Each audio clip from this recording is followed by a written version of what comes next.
Hey all, Tom Moran here from Tom's Big Spiders. Well, as you can see today, we're going to be tackling the most defensive spiders that I've raised up.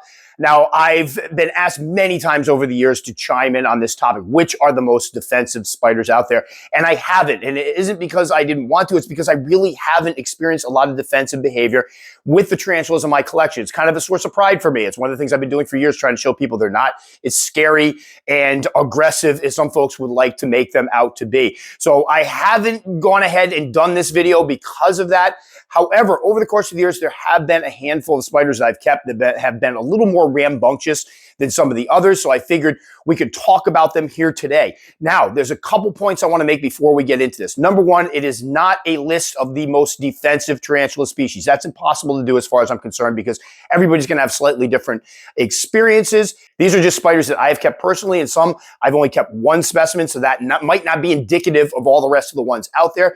And as you can see, on some of the ones we'll have here and we'll talk about today, I made some changes that kind of alleviated the whole issue. And that's, I think, the most important part of what we're going to talk about today. The fact that when you have a super defensive spider, is there something you could do on your end to kind of make it feel more secure? Because remember, one of the reasons why we call them defensive and not aggressive is because they are defending themselves. If you have a spider that is exhibiting some of these defensive behaviors, it's not because it wants to kill you. It's not a demon out to eat you and your family.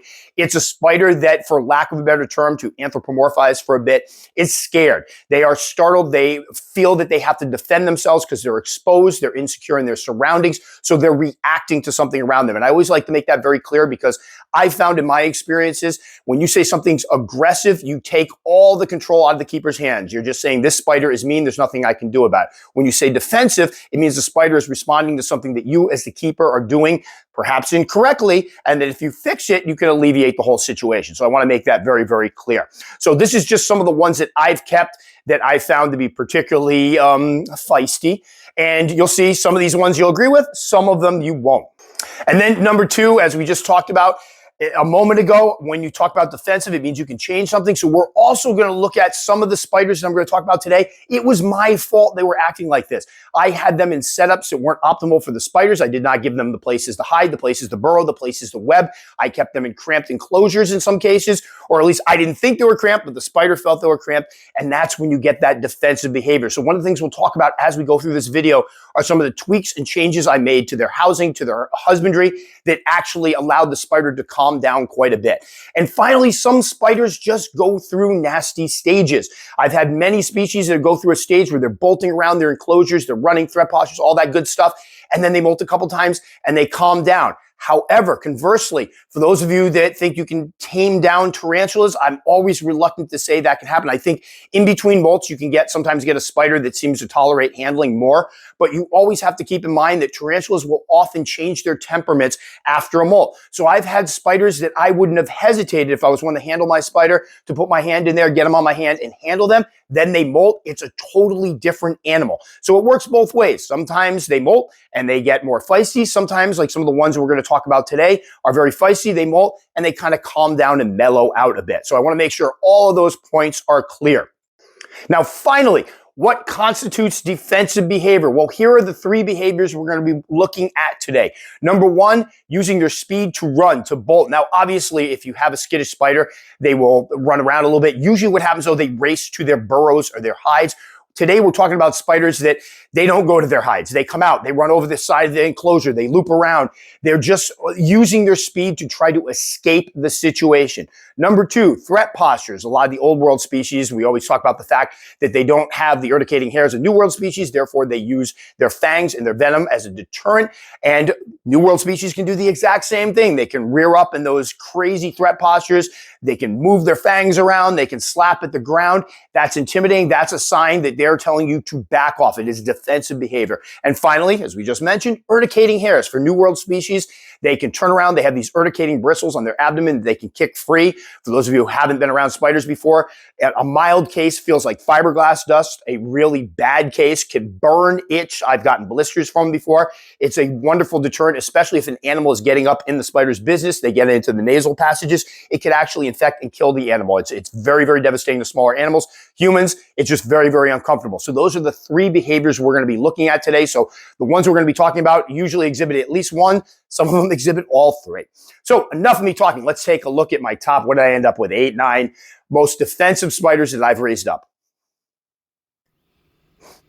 All right, first up on this list, we have a species that is often recommended as a great beginner, and they can make good beginners just once they put on a little bit of size. This here is one of my female Brachypelma smithies, or Smithy's red knee. I raised these 2 up from larger slings, and at first they just acted like normal Brachypelma species. The slings did a little bit of burrowing. When they were out and about, they kind of just went to their burrow. That was about it. But then both of them put on some size, hit around 2.5 inches or so, and they became very, very defensive. And this behavior stuck for quite some time. And I do think that it needs to be mentioned that with many of the species that are recommended as beginner species, when they are smaller, usually the larger sling to juvenile stage, they do go through a period where they are particularly defensive. So whether that be running around the enclosure or in some cases trying to kick some hairs off, you can expect that from your beginner species. It's normal behavior. But these guys, the period lasted for quite some time, and they were particularly nasty in that they would run around, then suddenly stand their ground and just kick up hairs everywhere. This is one of the spiders that every time I tried to mess with the enclosure, whether it be to change their water dishes, whether it be to feed them or do some maintenance, the hairs would fly. So it became very difficult sometimes for me to take them out and do the feeding because I had to be careful, A, that they didn't bolt out of their enclosures, and B, that I didn't get hairs all over my hands. Now, I tried to put them in enclosures when they were juveniles that allowed some room for digging, but maybe there wasn't enough because both of them ended up closing up their burrows, the pre-started burrows that I gave to them. And then they just sat out in the open. And that's one of the issues you'll find with many of the New World species, the fact that they won't burrow, therefore they're out in the open. Therefore, when you go to work with them, they're a little extra defensive because they're feeling exposed. And I think that's what happened with these guys here. Now, both have calmed down quite a bit since the last molt. And as you can see, this one here, not so bad. Although I will say that right as I stopped this video and went to put her enclosure back on the shelf, she ran around, dropped the roach, and kicked up a bunch of hair. Now, next up, we have another one that is sometimes recommended as a beginner species, but the more people I talk to, the more I hear they have crazy ones as well. We have my Brachypelma auratum. I love this little spider, one of the few spiders I have in my collection that I've named. I picked her up as a tiny little sling about 11 years ago, and even back then she was a bit of an oddball that refused to do things that you would expect this species to do. For example, she did very little burrowing. She had a piece of cork bark that she would sit on top of, almost like she was a little arboreal, and she was always quite skittish when I had to feed her or perform maintenance. So eventually she put on some size, and I thought that she might calm down a bit, but that hasn't happened. Right now, she is in a plastic container. I get these off Amazon. I will put a link in the description. They're about 9.5 by 9.5 by 12 inches, and I put several inches of substrate, dry substrate. Give her a cork bark hide, a starter burrow. I put her in this new enclosure hoping that she'd adopt that starter burrow as her home, and that would give her a place to flee to if she was startled or if she was disturbed. However, she completely refused to use it. She filled it in, and now when she's disturbed, she will bolt around her enclosure, sometimes pause to kick hairs, and this is one of the few spiders that I keep that I have a genuine concern that someday she's going to run right out of the enclosure. Usually, when spiders get spooked, they run to their webbing, they run to their burrows, or they'll scrunch down in the corner. Or if they start racing, they usually race in a circle around on the substrate. However, it's different for Autumn. Autumn likes to sit right up on the side, still like she's an arboreal species, and I've had her many times go and curl her legs over. The last time I went to feed her, she actually got to the top of the enclosure, curled her legs over, and refused to come down. I had to take a paintbrush and try to push her back in. But definitely one of my more defensive spiders still. We'll see, time will tell if this behavior will calm down a bit as she puts on a bit more size. Next up, we have my Vitellius paranensis, or Brazilian brown. I picked two of these up, and I actually recently did a podcast about my defensive species. And I mentioned that this one, I had it in my head that I picked them up as slings. They were actually very well established juveniles, if not young adults. So I've had them for about 9 years, and they were already well established when I got them. But one of them ended up being a mature male. And ironically, although mature males are usually quite high strung, I mean, they're not going to hide. They're out looking for the ladies. They're always on the move. Mine was actually fairly laid back overall. This female here, on the other hand, has been a bit of a nut job. And I adore her, but again, one of the other species that I keep, or one of the other specimens that I keep, that I have a concern that someday she's going to bolt out of the enclosure. Now, I did put her originally in one of them M-Design enclosures I have. They're about 1 foot by 7 by 7 or so. They have the hinge tops. And I gave her a bunch of substrate in which to burrow, and she did burrow, which was great. However, she would sit outside of her burrow, and instead of bolting to it when I'd open the enclosure, she would race around that enclosure, always running around, again, running up the side of the enclosure. I can't tell you how many times I went to feed this one, and she would run almost out of the enclosure. I'd have to sit there sometimes because her legs would be curled over and try to carefully close it without shutting her legs in. It's always been a bit of a pain feeding this one.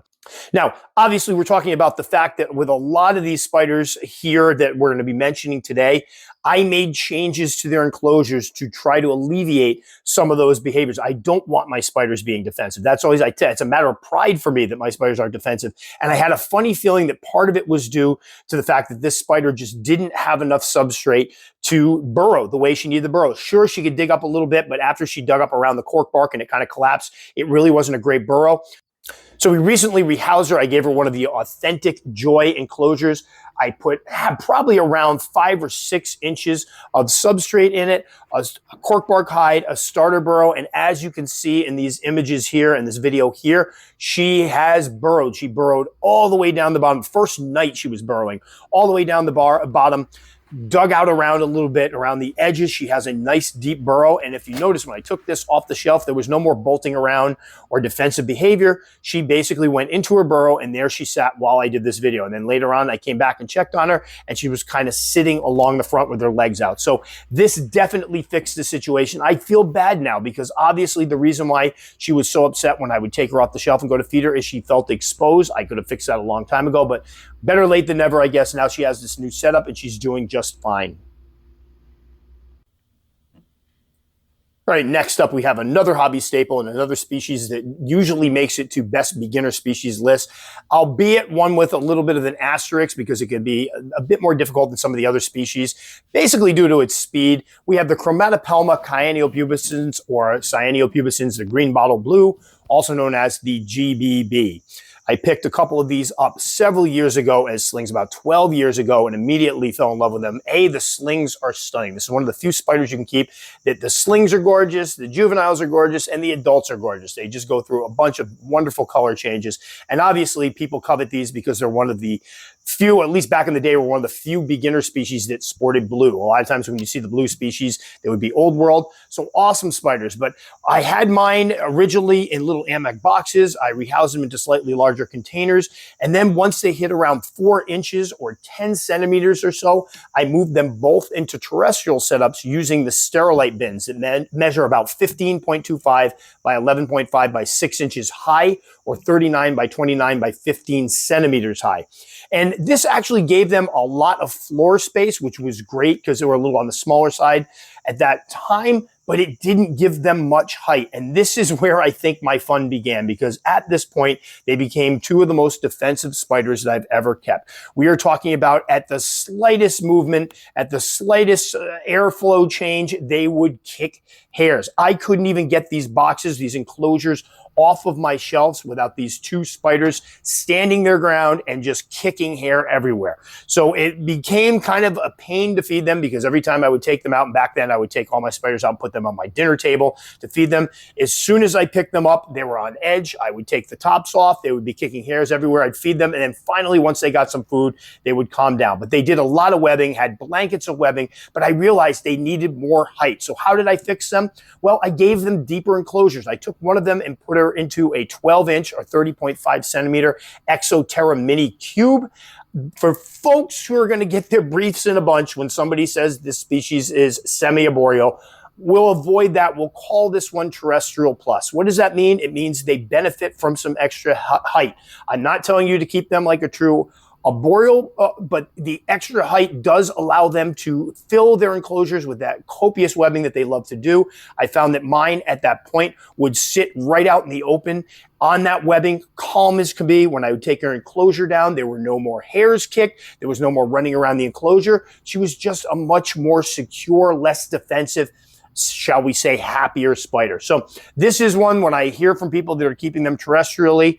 Again, not telling you to give them too much height, although I do want to mention there are photos of this species in particular in the wild 4 feet up the trunk of a tree, so they do come off the ground in their natural habitat. And although people have described them as thick-bodied terrestrials, I do want to point out that they're actually much more thin-bodied than most terrestrials, and a lot of folks have a hard time telling when they're going into pre-molt because their abdomens don't get all that large. So just a little bit of information there if you're a little worried about this, but give them a little extra height, allow them the web, and you should have no problems at all. Next up, we have my Brachypelma boime, or Mexican fireleg. I have 2 of these now. Both of them have been quite the handful, quite frankly. The first one I ever got, we named her Lazarus. I got her in a box with a bunch of spiders that were shipped without a heat pack. This was one of the most miserable experiences of my entire life. It was right after Christmas time. We got a box in. It got delayed in the mail. There was a snowstorm that we weren't expecting. But besides that, the person shipped them someplace where it was 50 degrees to a place where it was 30 degrees without a heat pack. So the majority, actually, basically every other spider out of the 7 was dead. Lazarus, although she looked dead when I got her, ended up springing back to life. And I still have her now. And this has been, probably about 10 or 11 years. So I love this spider, but fun fact, this was actually the first tarantula I was ever haired by. Before this one, I had never seen anyone kick hair. I'd never been haired. This one I originally had in an 8x8x8 exoteric cube. And although she had a decent amount of room, anytime I would open up, she would stand her ground, put her butt in the air, and kick a bunch of hair off. And that was the first time I actually have old footage that I could not find of her kicking her hair just because, I don't know, there was a breeze in the room. So she's always been one to use her speed. This is when people ask me, is the B boime a good beginner species? I usually say no, because they tend to be a lot more high strung than the other Brachypelmas. And again, this girl here, I don't know how old she was when I got her, probably 4 or 5 years old. I've had her for at least 10 or 11 years. She is a full-grown adult spider, and she has not outgrown that behavior. She is still just as shy. You'll see at the end of the video her hiding beneath a piece of cork bark trying to hide from me. She has never lost that, and they're also very, very quick compared to some of the other Brachypelmas, and they will use that speed when they need to. So between her racing around the enclosure, stopping, kicking up clouds of hair, hasn't been one of my calmer spiders. And I got another one that I raised up from a sling. She's pushing, I think, right around 9 or 10 years old now. Same thing with her. I actually tried to fix this one. So we're talking about how do we fix it? I tried to fix it. I put her into a 12 by 9 by 9 or 30.5 by 23 centimeter enclosure, gave her plenty of substrate to dig in, gave her a starter burrow. Originally, she actually buried the burrow. She filled it completely in and then continued to just kick hairs and race around the enclosure every time I disturbed her.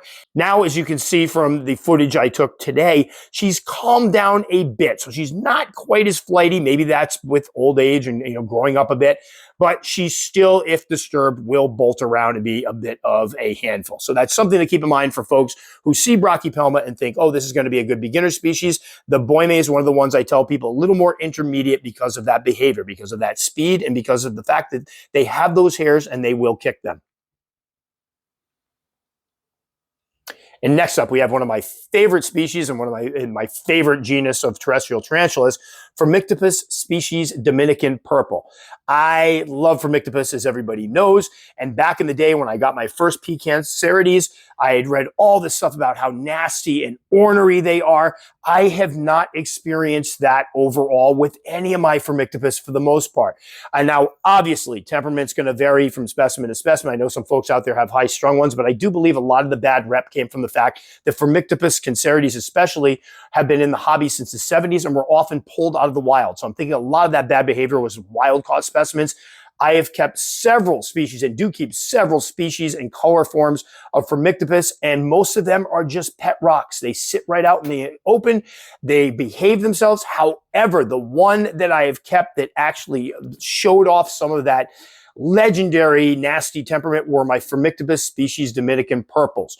Once they hit around 4 or 5 inches or so, both of them went through a very, very defensive stage where there were threat postures, there was bolting, there were more threat postures. There were the threat postures where they put their legs up so high they flip over and then they startle themselves because they flip over, so they bounce back up and then they throw up another threat posture and flip over. I actually find it to be quite comical, but somebody who's not used to being threat postured by a spider that after a while hit 7, 8 inches, they are now a little over 8 inches, that can be quite intimidating. So originally I had both of them in the Sterilite terrestrial containers I was talking about earlier. They're about 14, 7 by 11 or so. And that I thought could be part of the problem because those enclosures are kind of shallow. So even if you put a few inches of dirt in, that only leaves a few inches up top. When you'd open it up, you'd be right on top of the spider. So I have a funny feeling that some of the defensive behavior was because they felt exposed. Now, the reason why I didn't take them out immediately is because all the rest of my Firmictopus were in the exact same enclosures. None of the other specimens I keep have had any issues with defensiveness. The only time I ever tend to get threat postures out of them is when they're kind of sleeping and in standby mode and I drop in a cricket or a roach. It ends up touching the spider, it startles the spider, and then we get one of those exaggerated threat postures, and then they realize it's food and they calm down and they eat. So I've never really had any issues except for these, which is why I kept them in there. But eventually I decided, let me try something different and see if giving them more room would help. So what I did is I put them into one of these enclosures here. It's an acrylic one. It measures about 12 by 12 by 14 or so. Bigger, much bigger enclosure, gave several inches of substrate and left several inches up top. So there was some room between the substrate and the opening. And I have found that once I put this one in there, it was still a little flighty. It did not use the hide at all, although as you'll see here, it's starting to. It actually, when I went to feed it, went into its hide, which was great. Normally it would have ran around a little bit, but by giving it extra room, I did notice this one at least was still a little bit defensive, a little bit high-strung and skittish, but it calmed down overall. I have not received any threat postures from her since putting her in here, so that seemed to help. So I think the moral of the story if you have a Firmictopus species, whether it be the Dominican purple or any other Firmictopus, if they're acting defensive, give them some more room. That usually helps. And here we have what I've ended up calling my number 2 most defensive tarantula, Thrixopelma ockerti, or the Peruvian flame rump. I love these spiders. I am now on my 3rd. Unfortunately, my first 2 ended up being male. Fun fact, one of them basically had its last molt and was about 4.5 inches long. The other one was closer to 7. It was unbelievable, the difference in size of these 2 mature males. But they have all been rather defensive overall. We are talking about bolting. We are talking about tons of hair kicking, and we're even talking about some threat postures. So they cover all 3 bases in terms of that defensive behavior we discussed in the beginning of this video. So the 2 males, obviously, I expect my males to be a little more high-strung. They're out looking for ladies. They're roaming, so therefore they're going to be out and about when you open up the enclosure and go to perform your maintenance. But my female has also been quite defensive. Went through a stage where there was bolting, there was butt up in the air, there was hairs kicked, there was a threat posture. Now, what I did is I moved her into one of the 8 by 8 by 12 Exoterras, gave her, this is one of the species that when they first came in the hobby, a lot of folks said they were terrestrial, but we found out very quickly that even though most Thrixopelma species are terrestrial, these guys like some height. They like to go arboreal. So once I started giving them a little more space, the male, my big male, it didn't matter. He was crazy. This female here, once I put her into the larger enclosure, gave her the cork bark, gave her some room to hide, she calmed down quite a bit, but she still it can be a very defensive spider. So for example, the other day I went to go feed her. She got startled by the roach. She kicked a bunch of hairs, ran out, almost out of the enclosure, ran back in, threat postured the prey item, and then ran behind the cork bark. So she's still a little crazy overall, but they're such beautiful spiders. I think they're completely overlooked in the hobby. They have a greenish blue overall body coloration, and then those bright red booties, which I've heard they will actually hide next to wild strawberries and use their booties to kind of blend in with them and then hunt from there. But awesome little spiders, but these guys, I've been haired by them before. The hair isn't particularly pleasant, and all 3 of mine have been pretty defensive spiders overall. Next up, we have an honorable mention. We're just going to go for the entirety of the Xenestus species. Now, let me explain, because again, we're going to talk about how making changes in their environment, in their enclosures, can help alleviate some of the stress they're feeling and some of that defensive behavior. When I first started keeping Xenestus species, I realized A, they were very leggy, and B, they would use that legginess to bolt. A lot of mine would run around. If they felt like they were cornered, they would kick hairs. This behavior continued with all of mine, and a lot of them I moved into terrestrial enclosures. So again, those big Sterilite tubs, but I gave them several inches of substrate and some room to burrow. Now, some of them would use that room. So if I open up the enclosure, I have, for example, a Xenestus species blue that would run right into the burrow. No hairs kicked. A lot of them would stand their ground, would not go into the burrow, and would let the hairs fly. And as I've explained before in my podcast and some of my other videos, I tend to be extra sensitive to Xenestus hairs. So anytime I would go to feed them, even if I didn't see them kick, my wrist would itch, my neck would itch. Wasn't very pleasant, but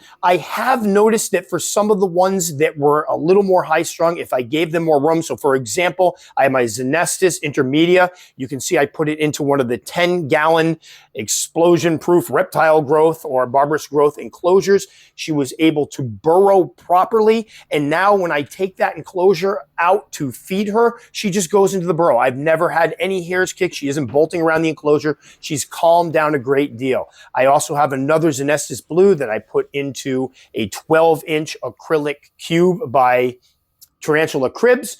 And in that case, again, she burrowed. Every once in a while, I'll catch her out and about, but if she feels like she's threatened, she'll go right to her burrow. So I think the trick to these guys, expect them to burrow right through adulthood, give them the room to do so, and you won't have a particularly defensive spider.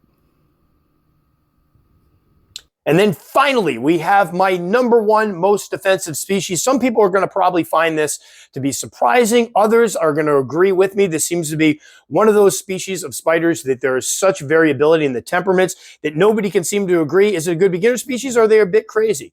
We're talking about Lasio cayano sasme, or the Brazilian blue, once Tarina pelma sasme. The name has changed. I got two of these about 10 years ago as slings. And I found initially they were very, very shy spiders, definitely fossorial. They burrowed, they hid, then they put on a little more size. And as juveniles, they were just starting to get that blue, and I put them into larger, about 2-quart size containers. Again, they burrowed. I didn't see them all that much. It was no issue. And then they hit around the 3.5, close to 4-inch mark, and they became the two most defensive spiders I have ever kept. This is one of my adult females we're seeing here, and she just recently molted. And because this is an older female, just a heads up, the color is a bit more muted. That said, this spider is the poster child for keepers jacking up the levels on their photos to the point where they look like they glow in the dark or they're radioactive. They generally have a darker overall coloration that tends to pop under the right light. Now, this is one of the few spiders that I kept that did go through a multi-year brat phase in which both of them would bolt around their enclosures, kick hairs, and the threat postures were insane. In fact, I believe this was the first spider that I ever had give me a threat posture, and they just kept giving me threat postures. And we're talking about slapping the ground, fangs bared, not running to their burrows even though they had them. It was not a lot of fun at that point to perform maintenance in their enclosures because I was afraid of them either bolting out or slapping at something. It was really kind of startling. Now, this started when they hit 4 inches or 10 centimeters and continued for several years. At one point, both of them did have room to burrow and used it, but they would stay out in the open regardless instead of hiding in them when disturbed. That said, I eventually rehoused one of mine into a 12-inch or 30.5 centimeter Exoterra mini cube. This was back when I was setting up some planted enclosures. This girl burrowed and immediately calmed down. When I would take her enclosure down to work with it or to feed her, she would just calmly go into her burrow. There were no more threat postures, no more bolting, no hairs kicked. Just a calm spider that would go and hide rather than be caught out in the open. Now, this one that featured here in this video just molted. 2 molts, or about a molt ago, she molted and she calmed down a great deal. So sometimes with spiders, it just comes down to them molting and maturing. And that's one of the things I tell people when they tell me they have a tame spider. Always keep in mind that spiders can change their temperaments when they molt. So I've had very, very tractable, calm spiders turn into demons after a molt, and vice versa. I've had some like this one here that actually calmed down a great deal after a molt, and that seems to be the general trend now. So out of everything that I've kept, and again, I know that some folks are going to say they have some that are complete sweethearts. These two, for a very long, probably 3 to 4 year period, were the two most defensive spiders I have ever kept.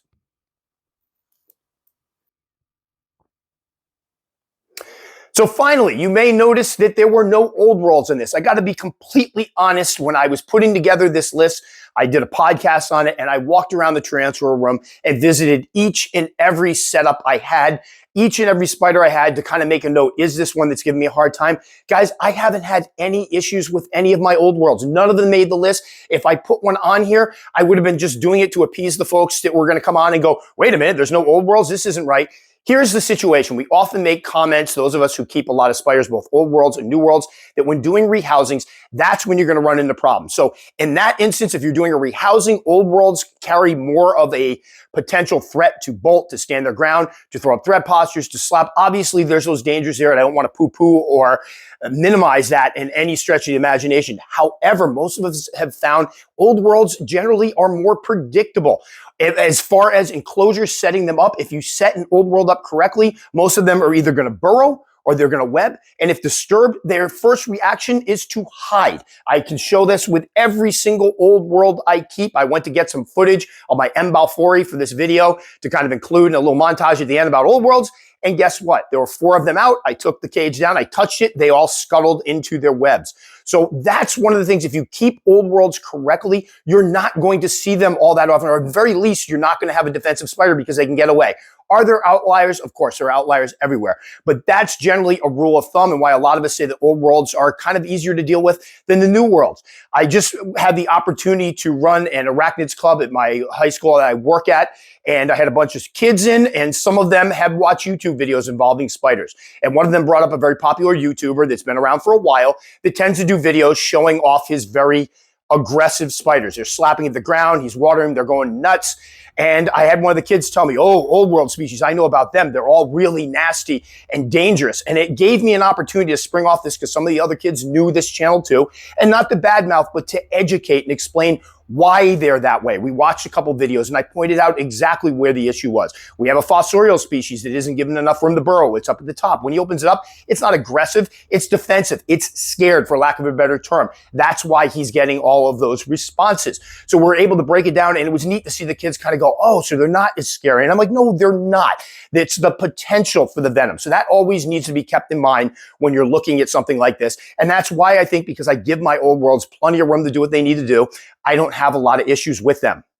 And then finally, I don't like doing just top 10, top 6, top 8 videos just for the fun of it. I think they are fun videos. I think people enjoy them. I enjoy those type of videos, but I always like there to be some type of moral or lesson. Obviously, the lesson here, as you can see with the spiders that I covered, a lot of these, quite frankly, my fault. I had them in setups that weren't optimal for that particular species, and as a result, I got some of those nastier behaviors.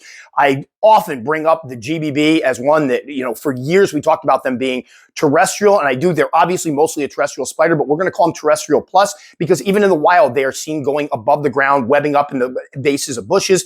There's been photos of them 4 feet up in a tree. They are a spider that will come off the ground a bit. And I do think they're a spider that if you give them more room, allow them to web things up, give them a lot of anchors so there's no room to fall. I'm not talking about give them 3 or 4 feet of height, even just a 12 by 12 by 12 Exoterra, 30.5 inch Exoterra, perfect enclosure for them. You put some substrate in there, some anchor points for webbing. They're so much calmer. And I found this out with mine. So I think in a lot of these instances, it came down to me just not having an appropriate setup or thinking it's an appropriate setup. But sometimes, you know what? The spider has different plans. I think it's enough room for the spider disagrees. And then we have a situation where the spider is more defensive.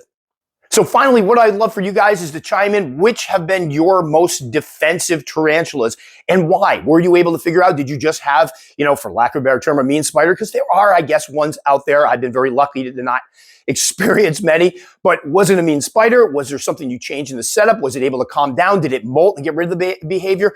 Please chime in because it's something I would like to do an update on. If we get enough responses, I can even do a video as chosen by you all because, again, this represents only a tiny bit of the trends. It's just my little personal experiences, which amount to nothing in the grand scheme of how many people keep these species out there. For example, the El Sasme, I found that for every one person that reports theirs are crazy, another person will report that there's a little teddy bear. So it obviously depends. So please chime in. I'd love to put something together. It doesn't matter. It's probably a little ways down the road, maybe this summer, but I definitely love to revisit this topic. So that will do it for me. You guys know the drill. If you're watching me for the first time, you liked enough to subscribe, I truly appreciate it. You can click the little circle up there. I'll put some other videos down in here. If you take the time to comment, no, I'll take the time to respond. It can take me a little while. Obviously, I'm really behind this week. I haven't put a video up in a couple weeks, but I will get to those comments eventually. Guys, thanks so much for watching. Take care. We'll catch you all next time.